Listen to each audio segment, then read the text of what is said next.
welcome everyone. It's January 24th. This is the Public Safety Commission of Greenfield. It's our first meeting of the year. I welcome everybody.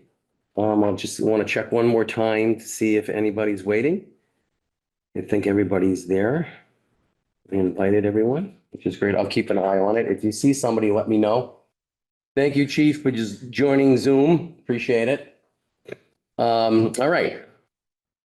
So, I'm going to skip the two statements that I usually make. Well, actually, I'll make the one statement. If anybody is recording the meeting outside of the Public Safety Commission, could you let me know now if you're recording the meeting? All right, great. I will take a roll call of the Public Safety Commissioners. Commissioner Illinois. Present. Commissioner Jarvis. Present. Commissioner Burge. Present. Sorry. Mental block. Amy. Present. Sorry, McMahon. I don't know why I don't know why I had a mental block there. I've known you for so long. Well, you know, everybody mistakes me for Amy Prietti and Amy Mascartolo. I have too many Amy's in my life. And I'm here, I'm present. So we're all here. Sorry about that. All right, we will move on. I do want to welcome Mayor Jenny DeSouter to the first Public Safety Commission meeting of the year. So we welcome you. Welcome. All right, we have meeting minutes to approve, October and December. Can I get a, can we get an okay to approve those? A motion? Second. October and December together? Yes. Any questions on those at all, or any changes have to be made? We all looked at them.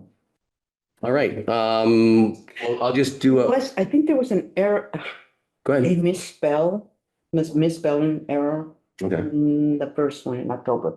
Deed and need, okay. but other than that, Where was it? So I can correct it before I turn it in.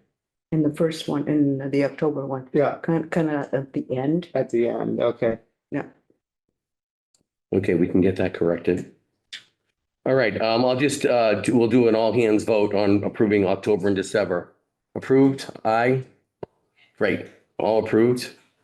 And the meeting minutes, Secretary, you're set with on that they're being sent to the appropriate people in City Hall now? Yeah, I sent them to the mayor's office. Okay.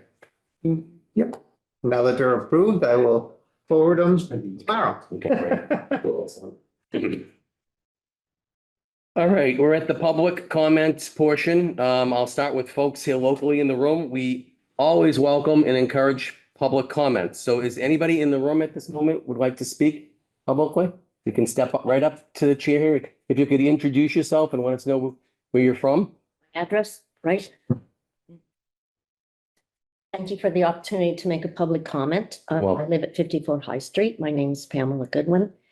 And I don't know whether this belongs here or not, but I went to visit a friend in the hospital and I felt a little bit accosted by someone who is, if I'd had time, I would have called someone in the hospital to come and kind of help me get past this gentleman to get to the telemetry area where I need to visit my friend. And it really is a concern, I believe, of the Human Rights Commission. I think they're working on some stuff, but I couldn't believe, because I had been present in the room at the first meeting, and it was very unpleasant for me. And it created chaos in the lobby as I was trying to get the mask and visit my friend. So I just wanted to call that to your attention. I don't know if that's your purview or not, but I think it's an issue in the community from what I hear. I'm not the only one. Was it a police officer? No, It's it's a person who filed a grievance with the human rights, who had, I think, a brother there, and he was, recognized me. So anyway, I didn't call for anybody in the hospital, but it's pretty much a scene. I couldn't get away from him fast enough, to be honest. And I'm not a scaredy cat. It just was not fun. And I did call a city councilor about it, so we'll see where that goes. the other thing is, and I don't know, I think somebody else, in terms of the Well Street shelter, may have found out how often the police are called to come and have to deal with people in the building. And I'll pursue that. And the reason I bring that up is, it can be viewed when you're in a shelter that that's a threat. So I remember MJ Adams, who I highly, highly respected, working with her, talking about if we, for instance, were to volunteer in a shelter and keep people warm, that there are some people that it's not a pleasant situation for those that are also just trying to stay warm in a cold weather. So I don't know where that lands, and I know you're not going to have crosstalk anyway, but I am concerned about whether that's used as a threat, and then someone who thinks they're, who maybe needs to be calmed down, and they wonder whether they're going to be allowed back in. So I don't know. I can certainly have a conversation with the chief of police or someone else. Last I knew, there were specially trained people in our police department to deal with mental health issues, which I hope that's still happening. I'm pretty sure it is. Okay, that's all I wanted to say. Thank you. Thank you very much. Thank you for your comments. Is there anyone else here locally that would like to speak, represent the public? All right, anybody on Zoom that would like to represent the public and speak? I would like to speak. Okay, I think she's just joining the meeting. You are up. You can speak, sir. Hi, Jesus Leva, 88 Deerfield Street, Greenfield. Can you hear me all right? Yes. Yes. I'm gonna read from a prepared statement because I felt that the occasion was very specific. We should not begrudge city employees for wanting to negotiate for better salaries or conditions, but doing this with so many unresolved concerns of trust with the police department is inappropriate. Members of the Public Safety Commission have said on more than one occasion that people who don't want to fund the police department don't care about public safety. I want to share the most well-known and widely agreed upon statistic on policing.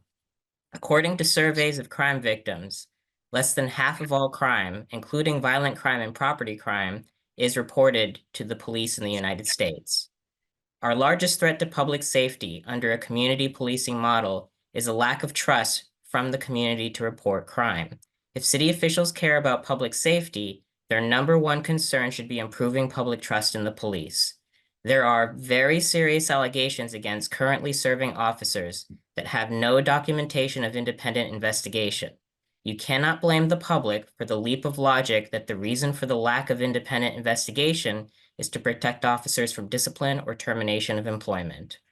For those allegations that are unsubstantiated, you not only do a disservice to the public for failing to properly depose of misconduct concerns, you also permanently damage the reputation of those officers and the department who need to have the confidence of the public to receive reports of crime and investigate crime. The city's most ardent defender of Chief Haig, the police department, and its funding just got catapulted out of her position as mayor by the city's voters. Ginny was swept into office in every single precinct. You have two difficult tasks, with both being contingent on the other. You need to restore public trust in the police department and public safety commission, and you have to overcome the reality the larger public thinks the public safety commission is irrelevant. I wish you good luck in the new year. You have a hard task. Thank you. Thank you. Appreciate you commenting. Is there anyone else on Zoom that would like to comment for the public? All right, we're going to close the public comment and we're going to move on. Thank you, everyone. All right. According to our charter, the Public Safety Commission has a task to reorganize their commission for the position of chair, vice chair, and secretary every year. So we'll move on to that. We will ask for nominations and then seconds. And there can be more than one person nominated. You can nominate yourself. But I will move forward and we'll start with, is there any nominations for the position of chair for 2024? Bert, I nominate, Commissioner Muscaratello, Second. Polo, sorry. we have a second. Okay. Is there anybody else that would like to be nominated at this point? I won't make a statement. We'll take a vote. If that's okay with commissioners? All right, all in favor, say aye. Aye. Any opposed? And I won't vote for myself, so, thank you. All right, we will move on. Any nominations for vice chair?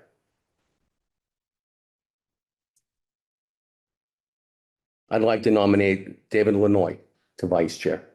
Second. Any comments? Considerations at this time? Yeah, I have one. It's a very difficult period that we live in. People are afraid often to make comments and statements because they think if they're not on the right side of whatever the issue is, then they're going to get drummed out. I was on the Charter Commission for the city of Greenfield when this commission was developed. Not to reopen old wounds, but there was significant watering down of Public Safety Commission in the final charter with respect to its duties and powers and responsibilities. I'm willing to accept the position of vice chair on the premise that we're going to move things forward and get things done. I'm on record as not wanting to defund police, but I've said over and over again for 25 years that we have to move the social justice thread in this country, in our state, in our locality. I'm going to share a document with the commissioners tonight with respect to how we train police and with respect to the importance of co-response. Those are things that I believe, that I've lived, that I teach, and that I think have to happen. So I'm not interested in being part of a commission that reviews policies and procedures. We can do that. That's fun. If an agency is accredited, their policies and procedures are up to snuff, so we can certainly do that. I want to be part of a bigger picture of moving things forward, because if you pay attention to what's going on in the United States, we have problems. And instead of being on two sides of every issue and being polarized, we ought to call those problems out, and we ought to say what they are. If everything's perfect, maybe we don't need a public safety commission at all. Well, I don't think anything's perfect, nor am I. So I will accept your nomination as vice chair. But I wanted to state clear that it's my intention to bring forward opportunities for us to discuss issues that move public safety forward in the literature and the research and in many other places, and to have open, honest, and robust discussion about how those things fall in our community. Nothing about that is personal. Nothing about that is gamesmanship. But if I'm going to take my time at this point in my life, I want it to be productive for myself and for our community. So with that, I accept your motion. Thank you. Let's have a vote. All in favor of David Lanoy being vice chair, say aye. Aye. Any opposed? Any abstaining? Okay, thank you. Congratulations. All right, we move on to secretary. I think we have a great secretary, so I'm going to nominate Ed Jarvis as secretary. Do I have a second? Thank you. I'd like to make a comment. You can.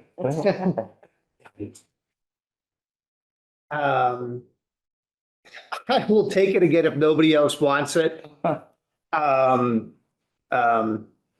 believe that maybe we can share it. But if nobody else wants it, I'll take it. But if somebody wants to step to the plate and do it, then that's fine. So that's what I have to say. So if there's nobody else that steps forward and wants it, then I guess I'll open it up. tag that I'm in again. Is there anybody else that would like to be the secretary in the Public Safety Commission? All right, we're going to vote before it's too late. All in favor of Ed Jarvis being, say aye. Aye. Any, Nobody took Opposed? that leap of faith off the cliff, huh? congratulations. It's all with a misspell. You got unanimous. I got one this one. It happens. It was misuse.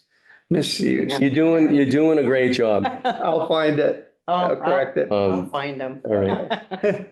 I'd like to ask the Public Safety Commission, if they are willing to, change the agenda around for a request from the police department that the police department does their updates first. It's on here, a little bit down the line, but there was an ask to, if we could, review their general statements first. I'll make a motion that we move the police to first on the agenda for Second. monthly updates. Okay, all in favor? Aye. Okay, great. I invite the police department up to the table and you want to join? Why don't you come up here, deputy? And the chief is on Zoom. And I know most people know everybody, but when you come up to the table, I would like people to introduce themselves because there could be people that are on Zoom that aren't aware of who people are. So deputy, if you could introduce yourself, and chief, if you could introduce yourself on Zoom, I would appreciate that. Deputy Chief of the Police Department, William Gordon. Thank you. Welcome. Robbie Haig, Police Chief, Greenfield. All right. Which one is giving us updates? I have no problem starting. I'm gonna do the initial updates for you. I know Deputy Chief Gordon has very specific updates for you in regard to co-response as well as some other items. I would defer because I know the mayor's there and I appreciate that. If the mayor wanted to say anything first, I would certainly defer to her or answer any questions after I get done speaking. I'd be happy to do that because I apologize for not being there in person. Little conflict of scheduling with my wife and I'm at sitting outside of dance class right now. So I apologize for not being there. Mayor, I would be more than happy to defer to you if you wanted to say anything up front. Don't, thank you. Okay, thank you. So I'll give you just a few updates of where we're at right now. I'm crafting the budget. I've had some conversations with our new mayor, as I want to make sure that the budget that I present this year is in a format as well as with information that she feels vital for not only yourselves but for the community. So I am crafting that now. I actually have my computer sitting here with me to try to make sure that I hit all the talking points and all the vital points that this administration would like to see going forward. We have been exceptionally busy. We are in the process of hiring a dispatcher. I know, I believe Cindy is there today to give you an update on dispatch. We are in the process right now of also getting off, I think, 3 of our last trainees to start working full shifts, which is, for us, it's been a long time coming. This will put 34 people back on the street for Greenfield, which means we can start restoring some of those positions that have had to be yanked for patrol. We're looking at that by February, so 2-3 weeks away. I'm happy to say that everybody's doing well. I don't think we have any huge issues like we have in the past. I think everybody's going to be out there very shortly. So that's a good thing for the police department.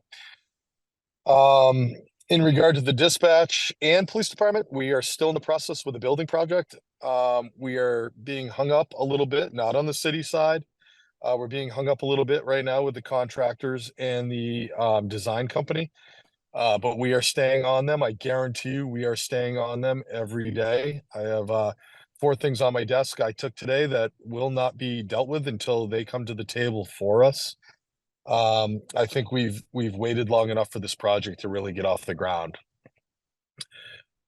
I know we have capital tomorrow. I know that that's going to be an interesting request, but I've reached out to the mayor and said that I have a couple other ideas that I'd like to run by her, and she's more than willing to sit down with me and talk about those ideas. So hopefully we may even have a solution for a big capital request this year that maybe we can come to some type of a solution, whether it's fully or meeting halfway to help benefit us. So I thank the mayor's office for that meeting.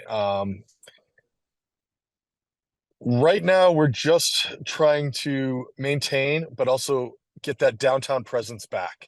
I know this is something that the administration before, as well as the administration coming in, wants to see. We have a plan. That's part of what our meeting that we'll be sitting down for. I think now that we're getting back up to staff, we'll be able to start addressing some of those issues. I've had some really great communication with the business community about what they would like to see. And we're hopeful that we can start moving forward with those plans as well. Co-response, I know DC Gordon will be going into that a little bit more in depth, but this is, again, I mean, we went in front of the council a couple months ago. This is a project that I am exceptionally proud of. We're kind of leaders in the state, and I would venture a guess around our region. But I'm really proud of the work that they're doing. I can't wait to get two people back in that position. Matt Llewellyn has been he's been crushing it and doing well. But when we had, Laura Gordon and Matt doing it, it was a really productive piece of our police work as we try to transition mental health concerns away from policing. So I know Bill's going to take care of that for you. Outside of that, for me right now, I'm really just my head's on the computer. We're just we're going over a lot of numbers. As some of you know, I know Commissioner Lenoy knows this very specifically. The training has changed and exceeded what it was a couple years ago. So there's more mandatory requirements such as firearms twice a year, which is one of the more costly issues. We have to do a different training session with that. So we are in the process right now of trying to put together a training budget that's more realistic for what the department needs. I appreciate the comments about accreditation, because honestly, that's why we wanted to be accredited. So at least the pieces that come with policy, procedure, and review are already in place. Now it's time to make sure that we're funding and properly training the officers to stay up with the accreditation process. So thank you for those comments as well. Outside of that, those are kind of my general updates. The DC normally handles most of our detailed presentations for the council. I know this is the first time for you, Mayor and Chief of Staff, to be at one of these meetings. Typically, Bill does a great job with the monthly updates, so I'm going to end up turning it over to him. But I would certainly, any questions that the commission or yourself or anyone else has right now, I'd love to answer those for you. And again, I thank you for letting me pop in here on Zoom tonight. All right, thank you, Chief. Do any commissioners have questions for the chief before we move on to Deputy Chief? Mayor, do you have any questions for the chief? All right, I have a question. Are we Yes, sir. are we still utilizing the sheriff's department? And once we're up to 34, is that gonna, if it's continuing, is it going to continue? What is the partnership like with that? Yep, I'd love to answer that. So one of the things I want to make perfectly clear is the sheriff never contributed people to us to make up the difference. We were still providing the services for Greenfield. What the sheriff was doing and will continue to do is we had a collaborative effort to improve the policing that we had. We still have sheriff's officers working with us, and I thank Sheriff Donnellan for that. It was a project that, I'll be honest with you, was a little bit like two forces butting heads in the beginning, and it's really changed into a partnership. We have their officers still coming to roll calls. They're still assisting us on two people calls. They're responding to accidents. They're assisting on and above what we're already providing for Greenfield. And I think if anything, I realized it was a hot button and it was controversial, and I'll agree with all of that. This partnership that we've grown with the sheriff's department here in Greenfield is absolutely amazing. And we have other departments now that were looking at us like we were crazy. And now they're looking at us like, how'd you make this work? And we have a great partnership with them. Sheriff's department officers are going to police academies now and coming back to Greenfield, and we're training them to be police officers, even though they work for the sheriff's department. Now, whether they stay as sheriff's officers or maybe, a couple become police, which we've had happen, that's really good for Greenfield, especially, you know, when it's so hard to recruit and get people to come here. That partnership is nothing but strong and going to grow, and I thank them for that. And I think if you asked any of our folks inside when we were going to kind of separate the program out because we started getting staff back, both departments came together and said, can we keep this going? So I think that this is something that we will see grow. We certainly don't want it to go away. And the sheriff is going on and above. We're doing regional booking now with them. So we spend a lot of money on this between the two of us to try to make this happen. But what it does is it takes a lot of pressure off of Greenfield. We can take people that are under arrest directly to the jail, have them processed there, so we're not doing it twice.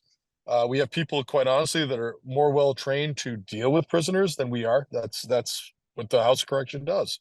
And then they're getting them to the courthouse for us. So it's a really, really good partnership that we have right now. Yeah, thank you, Chief. I appreciate that information. Are there any other questions for the chief? No commissioners? All right, Deputy, we're gonna hold off on talking about the aggression policy. Do you have yearly or monthly updates you want to review? We'll ask you back up. Well, like he said, we're at the beginning of the calendar year right now with the new administration, so we're just trying to feel out, you know, where the future of the police department's going. We did our year-end reviews of pursuit, use, response to aggression, and our bias-free policing.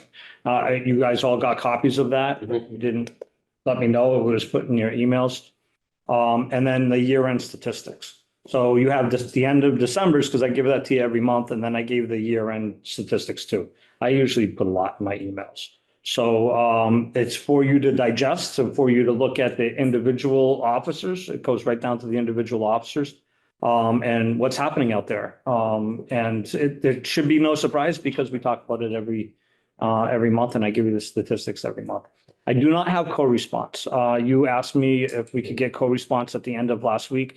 I've done all these, well, we've done all these year-end things, and I had a 1-week vacation in the middle of. It's okay. It So- need it tonight. Yeah, yeah. So I'll get you the year-end responses for co-response, but it also has to go through DMH. So we put everything in, all our statistics into the DMH website, and we'll have to extract it from the DMH website. Same as with the opiate task force. We have year-end statistics for that, but those are still being finalized.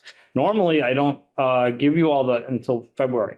This year we were able to get it done a little bit early, so I was able to get it out to you. Okay, yeah, thank you. And I do appreciate you working on getting us the co-response information. I think we all want to see it. You know, it's a big topic, and it would be good to let the public see it and us to, you know, work on it and digest it and bring it to the table. So next month I'll bring the co-responder with us, and you can talk to them. That would be a very good idea. I think that would be great to introduce them to the. Yeah, I just didn't have all. Yeah, it's okay. It wasn't. You asked me Friday and I just didn't have Yeah, it together. Yeah, I When understand. I give you statistics, I Yeah, give you a lot. that's great. Well, no worries. We look forward to it next month. Thank you. Any other updates before we move on? We'll. Covered most of it. I mean, right now, we're really trying to get the capital projects done, or at least started. And for some reason, we're having a lot of problems with in different areas. So right now it's with the contractor. And it's as easy as this, the contractor wants to move this electrical box to over here, and then we have to wait a month. And then in that month, they'll be like, no, we want to put it over here, and then we have to wait a month. So it gets very frustrating, you know, to do that because we want to get the project underway, and we're prepared to get the project underway. We are at the final ending stages of the dispatch console, which was a rather expensive need that we had to have. And that is going to be installed when the new dispatch center comes in. Rather than installing it twice, we're just going to wait and put the whole project together, because we are at that area with the dispatch center that we're right at the stage where it should go, you know, it should be start. So we hope that it's going to be a couple more months. I've said that now for 8. So one of the other things that we're really working on, after talking to the new mayor, and her concerns is emergency management for our department. We've worked with the emergency manager and the fire department and made a working group. I'm sure he's going to talk a little bit more about it. But we've entered into a working group with the fire department, and we're at the beginning stages of talking about how emergency management is going to proceed in Greenfield. And 1 week later, we had a plane crash. So we really tested the emergency management that we have in place right now. And what we're going to have in the future is going to look a little bit different, but kind of in the same basis of what we have right now, because it all belongs in the incident command system. Myself and at least 2 other lieutenants, if not 3, if we can get them in, are going to an advanced incident management class next week on Monday, Tuesday, and Wednesday. I think that's going really well. And I think he'll talk about a lot of that later.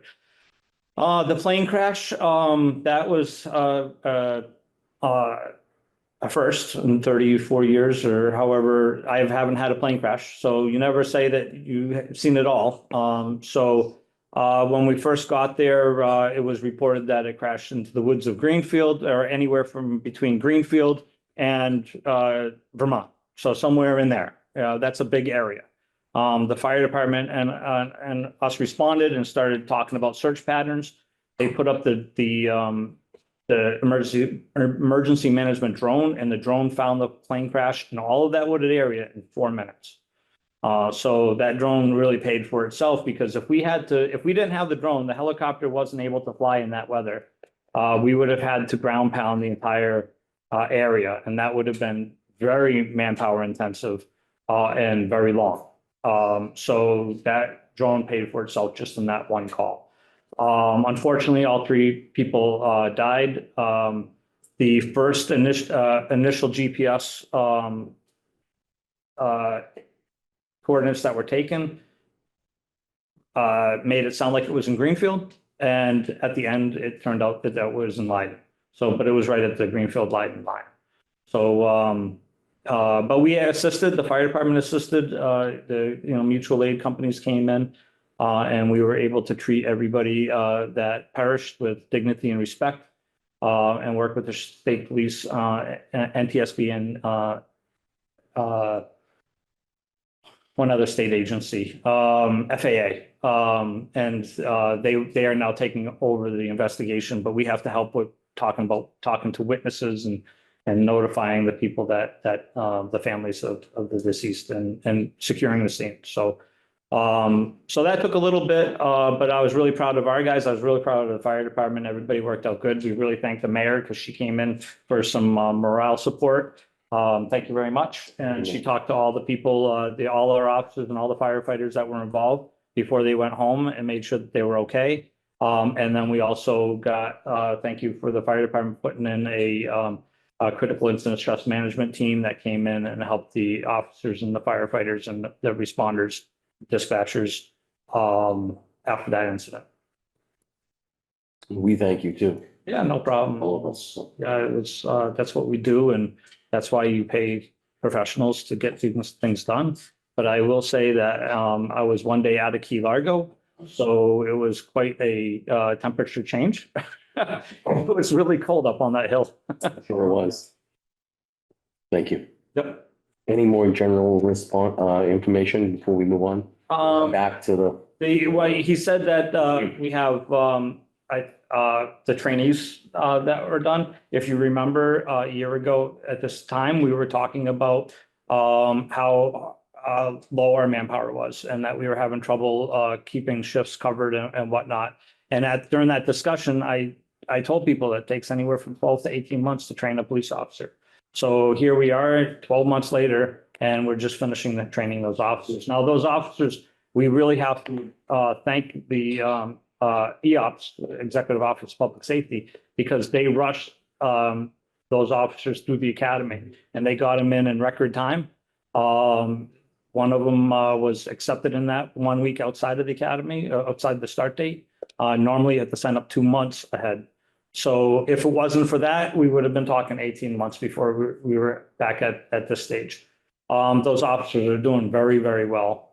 We were, one officer that we hired decided that this wasn't for him in October, and we hired another person, and they were a trained officer that came out of Amherst. They were so impressed and he'll tell you, they're so impressed on what Greenfield had to offer, especially our co-response program, because he was a community police officer in Amherst. And he wanted to be with the department that was moving in that direction. So that co-response helped us save another $50,000 in academy costs and getting a 10-year veteran officer to come to our department. And he's going through the FTO program, and I would have to say he's probably teaching our guys some stuff. So, yeah. That's what we like. Yeah, it was a phenomenal gain. And it's not just that, we also had another full-time officer that came from Pelham, because he also heard what Greenfield was doing and what he offered. So we do attract people, but policing in general is and I'm sure fire services and the restaurant, everything, it's very, very difficult to find people to take positions right now. So we were very blessed to have people coming to us, but in the future, it's going to be more and more difficult. Matter of fact, I just heard that Fitchburg, which is a community college or a college that has a police program that actually teaches their students to be full-time police officers. Usually you had a job fair where the police department set up tables and the people walk around to the tables. And now it's the people are so in demand that the recruits have tables and the police departments have to walk around to them. So it says a lot about how police has changed. When I tried to become a police officer, it took me full-time. It took me 3 years to become a full-time officer, and they're coming out of the academy and they have a line in front of them trying to get them. So, yeah. And the state police are constantly taking our people. They're going to be putting a class together, and at least one of our officers has admitted that they're going through the process.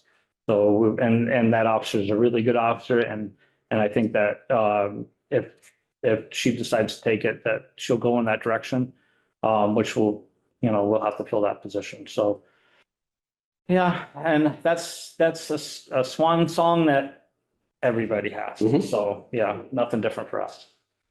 Great. So, but we have a lot to talk about Yep. later. Thank you. Okay, thank you. I think because we're almost through with police department, I'll ask dispatch to step up and we'll get our dispatching and then we'll go back to AMR and emergency services. Thank you. I am Cynthia Hunter. I'm the dispatch supervisor for Greenfield Police and Fire. Let's see. So we lost a full-time dispatcher. December 31st was her last day.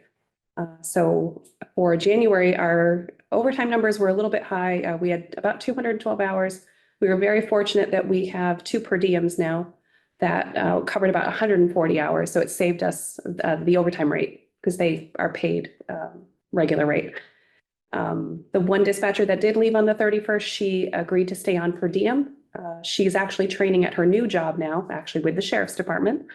So as soon as she is through her training over there, she's picked up a few shifts, but as soon as she's done with her training there, she'll pick up some more per diem, we hope. So we have, so now we should have a total of 4 per diems, we're happy to say. We're working on Marcia Odell, who used to be a per diem with us. She's the dispatch supervisor in Montague. She's looking to pick up some hours, so we're happy to have her. And we have another per diem, Danielle Marie. She came back to us a few months ago. She left she's trying to open a business. And so, but she's going to come back and do some hours. So we're happy about that. So we have had one open position for a month or so. And that is our 3 to 11 shift, which is not a bad shift to try to cover. It's night shifts that we have a hard time with. But we do have a trainee, Patrick Dicott. He has been on training for about a month and a half. We expect maybe another week or 2. He'll be on training and hopefully we'll have him on shift. And then we have just hired another dispatcher, Melissa Younger. She has not done her HR yet, and we have not yet had her start on shift yet. But so she was just given she had accepted the job in the last couple of days. So we're going to welcome her as well. I know our radio upgrades are still in progress. I haven't heard much from Lieutenant Dodge about that. We've had some packages delivered, which I have heard are related to that, so hopefully it's moving in a good direction.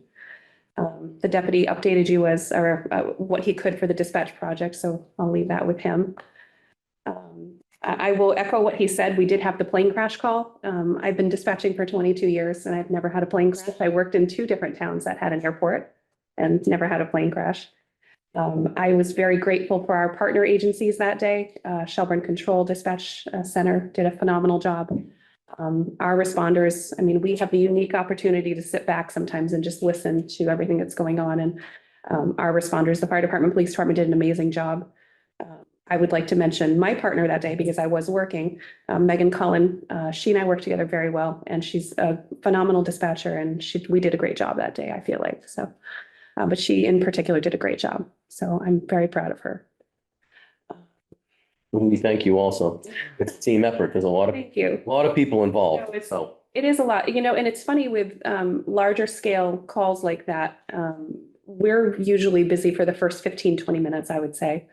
And then it just kind of calls off a little bit for us, like the phone calls might stop and, you know, everybody's where they have to be and, you know, the responders are doing what they have to do. And so the first 20 minutes is chaos, but it's a controlled chaos, we hope. So, but again, we appreciate our Shelburne Control dispatchers. We worked very well with them that day, getting in the mutual aid and everybody where they needed to go. So we appreciate that. We did, I think, we had hired a gentleman who was training with us. He was going to be just a per diem dispatcher. He worked full-time somewhere else. Unfortunately, that didn't work out. He felt like I give him a lot of kudos. His name was Glenn Corbett. He recognized that it wasn't working. It was just too much with his full-time job, and he lives up north, and so it was too much. But I did sort of leave the door open for him that if he ever retires and he wants to come back and talk to us, you know, we'd be more than happy to have him come back.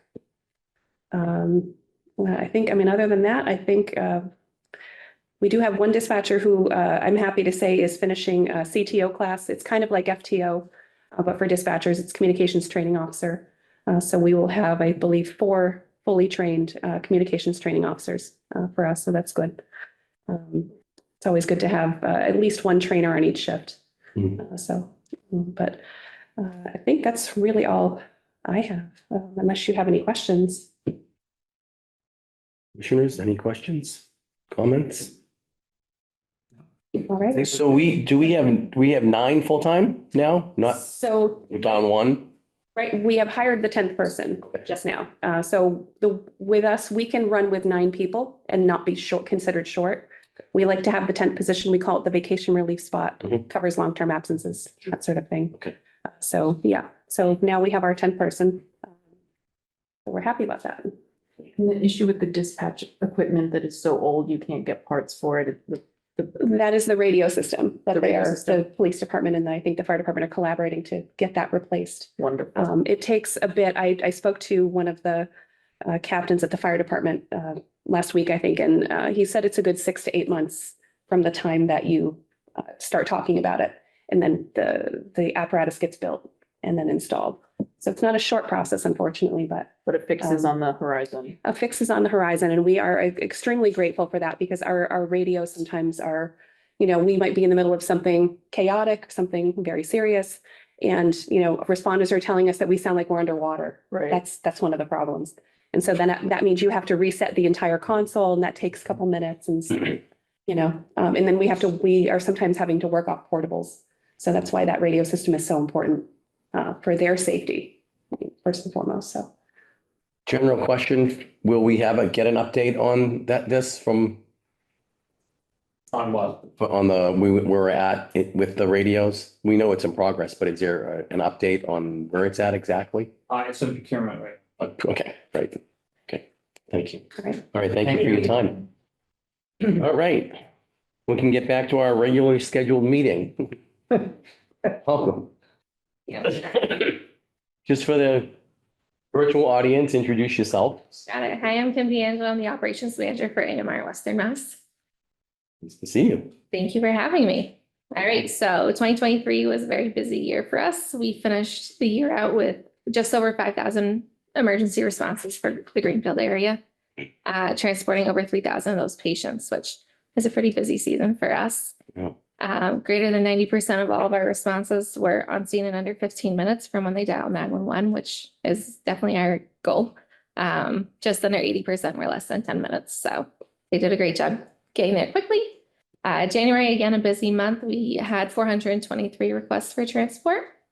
Some bigger changes with us with staffing. Sorry, guys, we're at a really good spot at the moment. We just rebid our schedule for our Greenfield staff. That went live the first week of January. For the most part, we're creatures of habit. So the day shifters stayed on day shift, night shift stayed on night shift.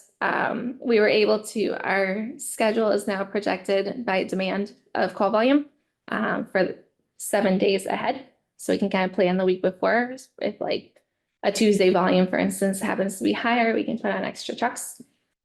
We are finding over the last 6 to 12 months, weekday volume is significantly higher or an uptick. So we've added a new truck 10 to 10. So now we previously had 3 trucks on day shift. We now have 4. So 2 paramedic ambulances and 2 BLS. To accommodate that, we've been hiring. We also had a few EMTs towards the end of the year that promoted to paramedics. We had a couple spots to fill. Most recently, as of last week, we had 2 EMTs that just got cleared from field training time and 1 paramedic who's still in field training time, but he comes to us very experienced from New Hampshire. So he's a great addition to the staff too. With the new shift bid, we brought a brand new truck up here as well. So you'll see it's pretty nice and shiny. We're proud of it. One of our paramedics is cross training for our critical care transport team. So while he's only going to be dedicated to Greenfield for 50% of his time, it's great to see him grow in his abilities and skills and knowledge base that he can bring to the Greenfield area when he's staffing up here, in addition to when he's on the critical care truck. So lots of great things about staffing. We've been working really hard. We've had new hire academies every 3 weeks for the last 12 months straight. So it's pretty evolving. We did recognize a gap last year with our EMT program of not holding one in the winter because we were in a similar spot. The winter looks good. We had good staffing, and then colleges and summer break happens, and then we had a lot of holes. So to prevent that this year, we do have our next EMT fully sponsored class starting the 2nd week of February. We've enrolled 28 people already, so we're looking good to keep the transition rolling. That's great. Yeah. It's crazy to say you're at a good staffing spot in healthcare at the moment, but knock on wood, we're at right now. Any other questions from the commissioners? No, just clarification. So the truck you added is during your peak time that Patrick talked about last? Yeah, it's Monday through Friday, 10 to 10. 10 to 10, okay. He'd said different times last month. That's why I was just asking. What do you give you? I was just looking back at my notes here to see what it was. So, I correct him. no, don't correct him. You can correct. He said 11 to 7. What's that? 11 to 7. Yes, but their full timers work 3 12-hour shifts. Okay. So having an 8-hour shift was really only leaving it open for part timers to pick up, which Mhm. So while they pick up a decent amount, it's not as reliable. So we have full timers fit into the shift. you increased the 10 to time. 10 to make the 12. Okay, very good.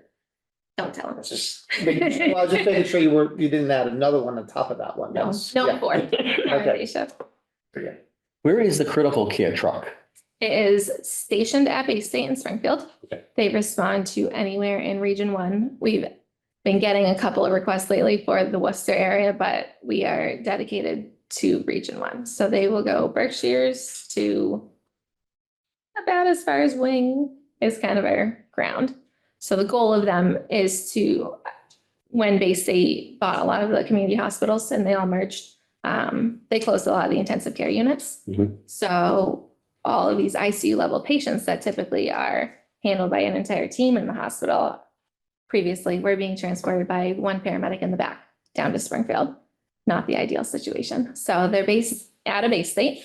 If a request comes in, then they go wherever they are. The majority of the patients are being brought back to the main campus in Springfield. Thank you for that information. Yeah, Appreciate that. we do high call volume out of Franklin. We'll recognize deputy. You have a comment? before she leaves, we have sad news this month. A longtime AMR Medicare, paramedic for Greenfield, that was a paramedic as long as I was been a police officer, died. His name was Bob Manners. He was a great asset to this town, a great asset for the AMR, and a great asset for the community, for the whole county. He was the, deputy chief for the Shelburne Center Fire Department, a Charlemont police officer, full-time paramedic.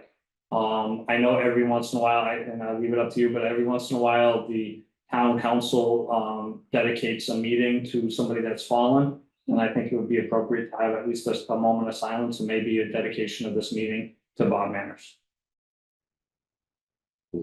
A town council meeting you're talking about, oh, this meeting. In the future, or you want to have that I in would the like to future? dedicate this meeting here to Bob Manners and has done. I'll make that motion. I'll second it. I have no problem with that. I think it's It was a very great deserving. man. So we will dedicate this meeting to him and his service, Franklin County. Thank you. So if I could highlight that, it was gonna be in my notes too. Bob was a big staple of a public safety within Franklin County, but specifically in Greenfield. Working for Mercy and then Bay State, then Medicare and AMR. He was also one of the lead recertification trainers for the county. I think I took 10 research with him, maybe 12, maybe a few more. And he was a huge asset. And I would like to point out that at the approval of our mayor, the public safety flags were put at half staff for Bob, which is unusual for people outside of the agencies themselves to have that honor bestowed on them. Bob was a good guy. He's a good friend of mine, and he will be missed very much. We appreciate the comments, chief. Thank you.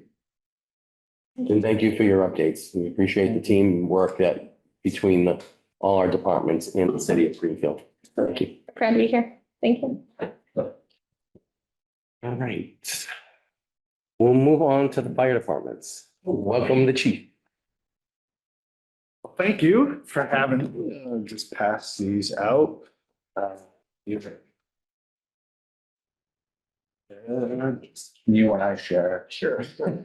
I'll give you my copy. I appreciate your saving paper. Try to.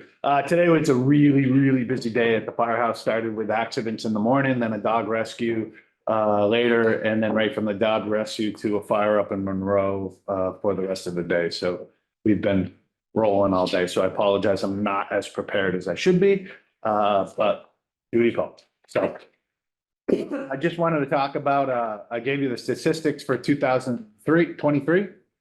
You will see that our call volume has increased dramatically over the course of from 2022 to 2023. It was our busiest year ever, just over 3,500 calls for service.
Can you hear us now?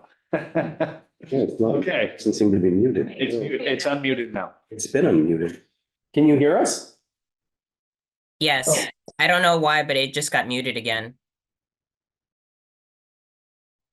Now you're muted again. Okay, hold on. There you go. Sorry. It's good to know.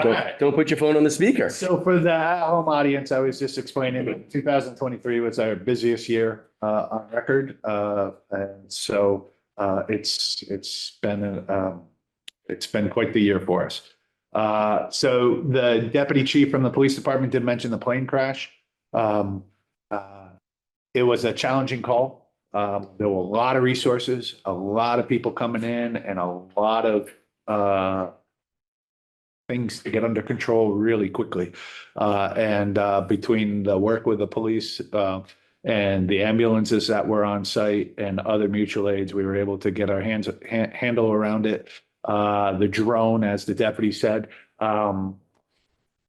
was dispatched and put up in the air. And because we were able to have the flight track of the aircraft, the drone flew the path that the aircraft did and got right to where the end of the flight path was and found the plane. It was turned out to be in Leiden, but Greenfield pretty much took the lead on that, including the recovery. It's tragic what happened, and but the firefighters had the honor to be able to give the dignity and respect to the people that were in the plane and moved the parties that were involved. That does come at a mental toll on my firefighters, so we did get some clinical help for our firefighters as they dealt with it. As you can imagine, it's a terrible scene. But I'm proud of the effort that they did and the dignity that they showed the folks that were in the plane, and our hearts and thoughts as a department go out to the 3 individuals that lost their lives that day. It was a challenging day for everybody, but I am proud of the effort of not only the Greenfield Public Safety agencies, but all the other agencies that involved, from multiple police departments, multiple fire departments, multiple ambulance companies. It was really quite the call, and everybody did a great job. So I am pleased to announce that we wrote a grant for it's called a Prime People Mover. But what it is a larger pickup truck that we received through Homeland Security that's going out to bid. And one of our responsibilities from emergency management in the fire department is, because we are the county seat, we are the only city, and a lot of resources for the county fall on our shoulders as a community to handle. So we have a mass decon trailer, which is portable showers that's used countywide, but specifically for our hospital. We have sheltering trailers that are used countywide. We have the drone program, which is a regional program. And we have a lot of other programs that we're responsible for. The fire and health trailer, we're responsible for that. And we needed some help with the towing of it and a place for our equipment. And so we received a grant, and the cost of the truck is about $135,000. We should take delivery probably within a year on it. There will be, we did get the award letter. We do have to go to city council and have city council accept it. But I'm very proud that we were able to get this project done, get it funded, and we will have an additional pretty valuable resource for Greenfield Fire, but for the county as well. It will be paid for through Homeland Security, but it will be signed to the fire department for our use on multiple fronts. So pleased about that. Budget, I don't have the budget numbers, but what I can tell you is we're right on course. So we're not, this time last year, I was telling you we were going to be in the negative. So far, so good this year. So we're looking pretty good. I do have quite a bit of firefighters going out on leave within the next 2 to 3 months. I have 2 family medical leaves for the birth of a child coming. I have an IOD leave for a shoulder that we're hoping to get that moving along. And then I have another firefighter that will be going out on leave for an injury he sustained 10 years ago on the job. He's getting surgery and he's going to be out for 4 months. So we're gonna hope to stay steady, but we're doing our best. We did last year get approval for first time ever a clerk to assist our fire prevention officer. It is a 20-hour-a-week position that we started a month ago. Her name is Danielle. She's been assigned to fire prevention. She works 2 10-hour days. This is a new position with a new collective bargaining unit that I've never been a part of before. And so we've had some growing pains with HR and some minor missteps with lunching and stuff like that we're trying to square root, but she's doing a great job. We're happy to have her on board. We're learning the new ins and outs of a new contract that I never really paid attention to before, but we're happy to have her aboard and it's going great. So our new ambulance that was funded, we ended up going with approval of a demo or a stock unit, as they call it. And what that means is that will be available probably around July to August of this year. So it's a year quicker than we had. We did get it approved through capital through bonding, but I will be talking with finance and seeing if there's an opportunity for some of that funding to come out of the ambulance revenue surplus that we have to try to keep the bonding in check for the community. Because that leads to my next thing is the capital improvement. The fire department put forward 3 capital requests, and I will get you the pricing of them. The first request was for a replacement of one of our smaller SUVs. We were able to acquire a SUV from Deerfield PD for $1, which replaced one of our smaller SUVs that went to the DPW for the engineering department. So we're getting creative on how to meet the needs that we have for vehicles, but we did put a request in for a new vehicle. I will caveat that by saying that all vehicles are a minimum of a year build and even longer for larger vehicles, which I'll get into in a second. The next request that we put in was for a little over $50,000, and that was, and I can't believe I'm even saying this out loud, but that is for ballistic vests and helmets for our firefighters. The world that we live in, with the state of certain things, has changed our requirements as a fire department. One specifically is NFPA, which governs the fire department for regulations, has came out with new playbook for active killing or active shooting, because it's not always a gun that's involved. And they put some requirements on how our minimum protection of our firefighters that are going to be involved. God forbid something ever was to occur. And so it's the last thing as a fire chief I've ever wanted to put forward. But there's been cases within the Commonwealth, not only the country, where firemen have been put at risk and have been under fire, if you will. And we need to protect our firefighters. An example of that is there was a police officer and a canine that was shot on the Cape a couple of years ago. The canine was killed. It was firemen that pulled that police officer out of that building. In Bourne, there was a police officer that took some fire, and there was active shooting going on, and he was bleeding, and it was firemen that went and got that police officer by the car. And so my guys would do what they need to do, but I need to protect them. So, like I said, I never wanted to ask for that. And then the last one was really a project that we've been working on for the last 10 years to get us to a point to get ready for, I quote, the called, quote, big purchase outside the fire department, and that is a new ladder truck. Our current ladder truck is a 2000 NFPA standards recommend that ladder truck be replaced at 20 years. We are 24 years, and it's a minimum of 2 to 2.5 year build time for a ladder truck. So even if we approved it today, we wouldn't see it close to 2026, 2027. And so it is at a very big cost. It is $2.5 million. In 2000, to give you an idea of where we've come, in 2020, when we were fine tuning our plan, it was about $1.2 million 4 years ago. It's gone up that much. So we are hoping that will get some traction and find a way to fund that being that it's 2 to 3 years out and not something that will hit the books right away. But the ladder truck is definitely something that needs some replacement soon.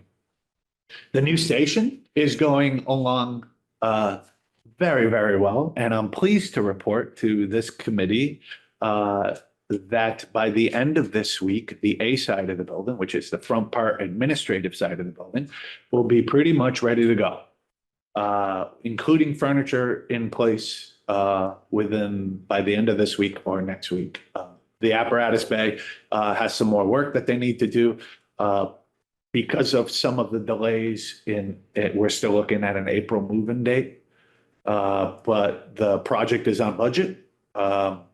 Little delayed, but we are on budget, and it's absolutely beautiful. I can't wait to the public and you folks get to see it. And when we open it, hopefully that's your new home for your meetings. We'll have Zoom capabilities, a brand new state-of-the-art training room that we can conduct public meetings. So we're really looking forward to that. As the deputy mentioned, the police and fire, under direction of the new administration, has reinstituted the working group for emergency management. And we are starting to talk about, okay, we do a great job as police, we do a great job as a fire, and we come together when there's an incident, but could we do better? Could we handle it better?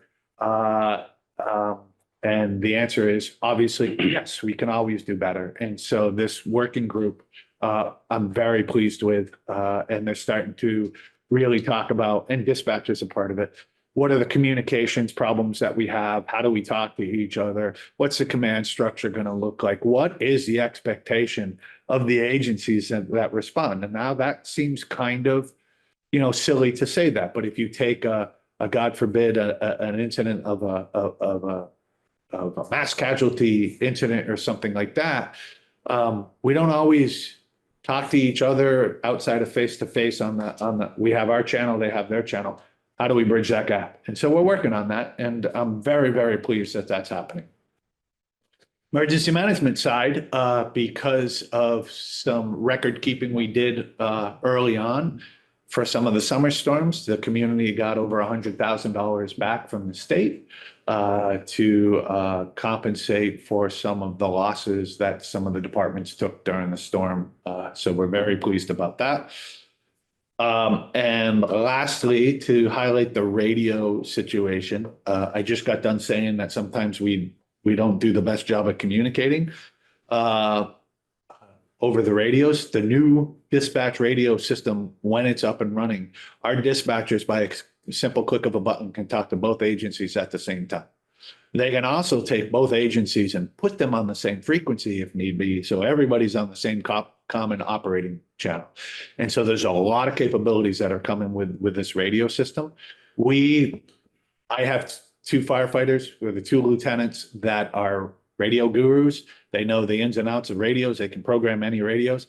They work closely with Lieutenant Dodge from the police department and other members of the police department to really fine tune what the radio should look like. And we're really excited when that gets in and that's installed. It's going to be huge for all our agencies. So, and with that, I will take any questions. Thank you. Questions and comments? I have one on the ballistic vest. What did you say the cost was going to be on that? Just over 50,000. I think it's around 50.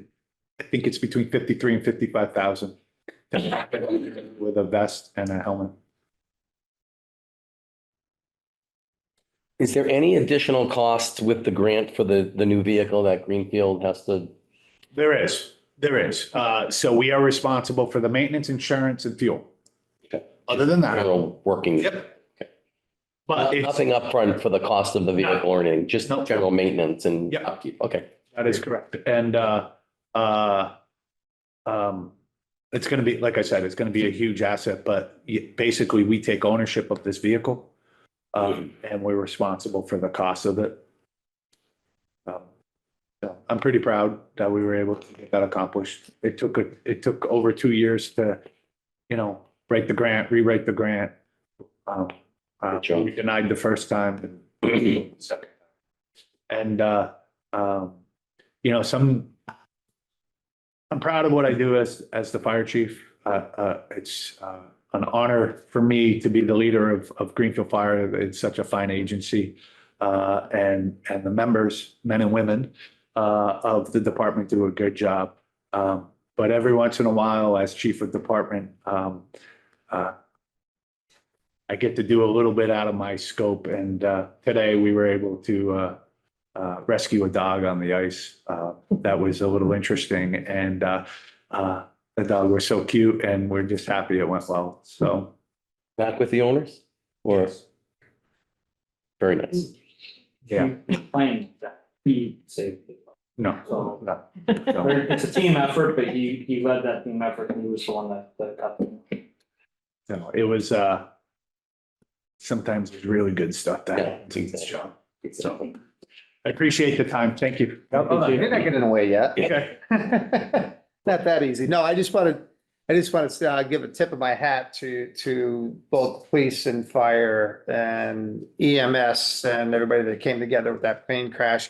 Having been involved in of it, it's very challenging, and I can imagine that it's even more so. So tip of my hat, 600 acres up there. So imagine if you had to put feet on the ground and search, you would have been a long time. Those woods are pretty thick, they're pretty deep, and they go on for a long ways. There was something else I was gonna get you with, but I forgot. So that's what happens with old age. You might as well get up to the table before I remember.